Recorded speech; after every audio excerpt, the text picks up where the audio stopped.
বন্ধুরা, আজকে আমরা আমাদের হায়ার ম্যাথের ত্রিকোণমিতি অধ্যায়ে 8.1 এর একটা কোয়েশ্চেন সলভ করব। আমরা 11 নম্বর কোয়েশ্চেনটা সলভ করব। কোয়েশ্চেন হলো সকাল 9:30টায় ঘড়ির ঘন্টার কাঁটা ও মিনিটের কাঁটার অন্তর্গত কোণকে রেডিয়ানে প্রকাশ করো। এই কোয়েশ্চেন সলভ করার আগে তোমাদেরকে অবশ্যই অধ্যায়ের বেসিকটা জানতে হবে। চ্যাপ্টারটি রিডিং পড়ে তোমরা বেসিকটা জেনে নিতে পারবে। তাহলে চলো দেখি কিভাবে সহজে এই জটিল সমস্যার সমাধান করা যায়। আমাদের কোয়েশ্চেন ছিল যে সকাল 9:30টায় ঘড়ির ঘন্টার কাঁটা ও মিনিটের কাঁটার অন্তর্গত কোণ। তাহলে একটা ঘড়ি ইমাজিন করো। ধরো এটি একটি ঘড়ি, ঘড়িতে বাজে 9:30, অর্থাৎ 9:30। আমরা জানি যখন 9টা বাজে তখন ঘন্টার কাঁটাটা 9-এর দাগের দিকে থাকে,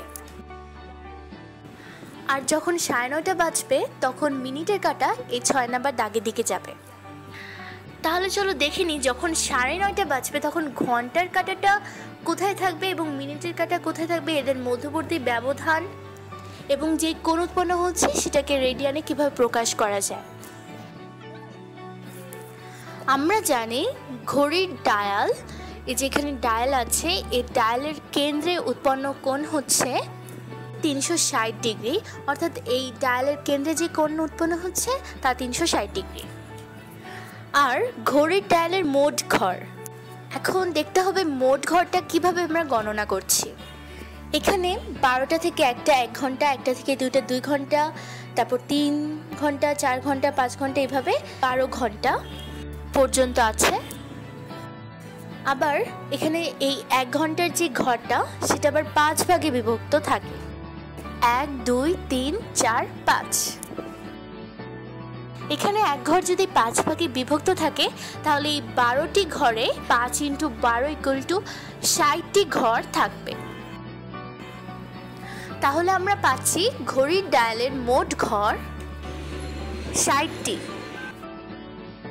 এভাবে আমরা ঘড়ির ডায়ালের মোট ঘরটা জেনে নিলাম। এখন দেখতে হবে ঘড়ির ডায়ালের প্রতি ঘরে উৎপন্ন কোণ। এখন এই ঘড়ির কেন্দ্রে উৎপন্ন কোণ আমরা জানি 360 ডিগ্রি। তাহলে এই প্রতিটা ঘরে উৎপন্ন কোণের মান আমাদেরকে নির্ণয় করতে হবে। এখন ঘড়ির ডায়ালের মোট ঘর যদি 60টি থাকে তাহলে প্রতি ঘরে উৎপন্ন কোণ হবে 360 ডিগ্রি বাই 60 = 6 ডিগ্রি। তাহলে আমরা জেনে নিলাম যে এক ঘরে কতটুকু কোণ উৎপন্ন করে। তাহলে যখন আমরা এই সময়ের ব্যবধানটা জেনে নিব, অর্থাৎ ঘন্টার কাঁটা এবং মিনিটের কাঁটার যে ব্যবধানটা জেনে নিব, তাহলে এই ব্যবধানের যতটুকু ঘর আছে সেই ঘরের কারণে যে কোণ উৎপন্ন হচ্ছে সেটার মানটা আমরা বের করতে পারবো। এখন নেক্সট স্টেপে আসা যাক। 60 মিনিটে মিনিটের কাঁটা কতবার ঘুরবে। ধরি এখন 12টা বাজে, তাহলে ঘন্টার কাঁটা এই 12টা দাগের দিকে আছে, এই 12 দাগের দিকে আছে। তাহলে এখান থেকে যখন মিনিটের কাঁটাটি পুরো একবার ঘুরে এভাবে ঘুরে 12তে পৌঁছাবে তখন ঘন্টার কাঁটাটি 1টায় পৌঁছাবে, অর্থাৎ 1 ঘন্টা পার হবে। অর্থাৎ এখানে মিনিটের কাঁটাটিকে 5 × 60 ঘর ঘুরতে হচ্ছে। সুতরাং 60 মিনিটে মিনিটের কাঁটা ঘুরে 60 ঘর। তাহলে 1 মিনিটে ঘুরবে 60/60 ঘর বা 1 ঘর। এখানে 9:30 অর্থাৎ 9:30 মিনিট, তাহলে 30 মিনিটে মিনিটের কাঁটা ঘুরবে 30 ঘর। তাহলে 9:30 যখন বাজবে তখনও মিনিটের কাঁটা, এখানে আমরা মিনিটের কাঁটা হিসাব করছি, মিনিটের কাঁটা 30 ঘর অতিক্রম করবে। প্রশ্ন অনুযায়ী আমাদের মিনিটের কাঁটা এবং ঘন্টার কাঁটার ব্যবধান বের করতে হবে।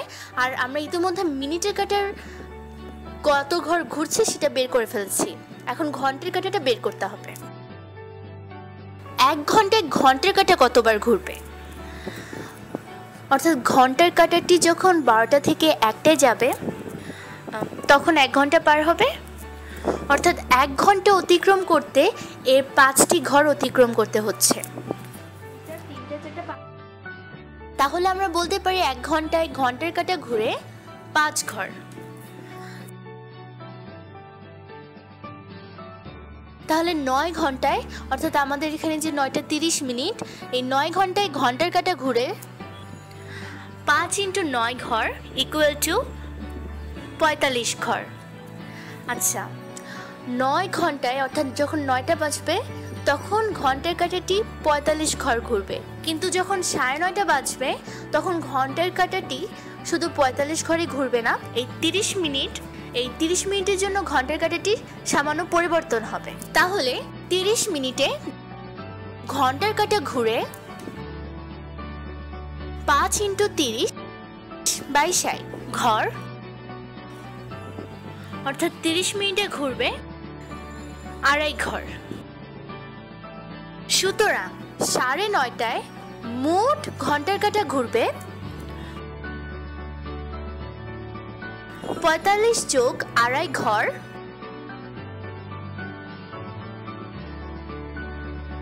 ইকুয়াল টু 47.5 ঘর। তাহলে আমরা মিনিটের কাঁটা ও ঘন্টার কাঁটার ঘর সংখ্যা জেনে নিলাম। এখানে 5, 5, 10, 15, 20, 25, 30, 35, 40 এবং 45, অর্থাৎ 9টা বাজলে ঘন্টার কাঁটাটি এই ঘরে থাকবে, কিন্তু আরও 30 মিনিট বাড়তি থাকায় আমাদের 45-এর সাথে আরও 2.5 ঘর যুক্ত হবে। তাহলে 45-এর পরে 1 ঘর, 2 ঘর এবং হাফ ঘর, অর্থাৎ ঘন্টার কাঁটাটি এইখানে থাকবে। আমরা আগেই জেনেছি যে 30 মিনিটে মিনিটের কাঁটা ঘুরে 30 ঘর, অর্থাৎ 5, 10, 15, 20, 25, 30। তাহলে মিনিটের কাঁটা তখন এই 6 নম্বর ঘরে থাকবে। এবার এই মিনিটের কাঁটা এবং ঘন্টার কাঁটা এদের মধ্যবর্তী যে কোণটা আছে তা নির্ণয় করতে হবে, আর তার জন্য আমাদের এই ঘন্টার কাঁটা এবং মিনিটের কাঁটার ব্যবধানটা লাগবে। এইখান থেকে এই পর্যন্ত এই যে চাপটা আছে এখানে এর ঘর সংখ্যাটা আমাদের লাগবে। তাহলে এই ঘড়ির ঘন্টার কাঁটা এবং মিনিটের কাঁটার যে ব্যবধানটি হবে, 9:30 ঘড়ির ঘন্টার কাঁটা এবং মিনিটের কাঁটার ব্যবধান হবে 47.5 - 30 ঘর equal to 17.5 ঘর। আগে আমরা নির্ণয় করেছিলাম প্রতি ঘরে উৎপন্ন কোণ 6 ডিগ্রি, সুতরাং 17.5 ঘরে উৎপন্ন কোণ হবে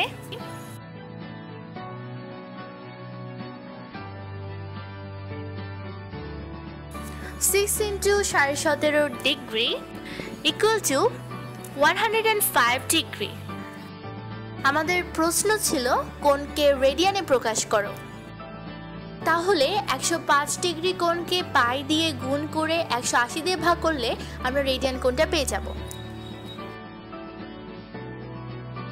equal to 1.833 রেডিয়ান।